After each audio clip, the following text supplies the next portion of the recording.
Элеке кандай интрига болуп атат? Интрига. Азыр немеден окуучулардан сурадык да, келипчи. Эми мен билгеним, өзүм ушул жерде Фрунзе мектебинде окугам. Мен билгеним номер 7 Нариманов мектеби деп билем да. Эми ушул мектепте окуган агаларыбызга, эжелерибизге суроо. Мектептин аты кандай? То есть кимдин атында? Мисалы Нариманова, то есть Нариманов фамилиясы турбайбы, Н Нариманов так, бирок мен ушунда туура эмес экен деп ойлоп калдым. Отчествосы менен турат экен да. Өзүнүн аты бөлөк экен. Ошондуктан ким билет мектептин аты кимдин атында, кандай да? Хотя бы кимдин атындагын билгендер болсо, комментарийда жазып калыңыздар, күтөбүз. Кичине интрига болуп калды жерде.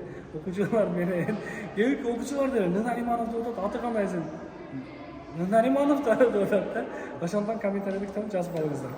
Азыр кирип 1-класска киреш, 1-Ж Раяна кызы болсо мага кайрылган өзү отурсам, биздин мектепке барбайсызбы Алека деген кызы барабыз. Анан кийин комментарийде 3-Б классы жазып, 3Бга киребиз.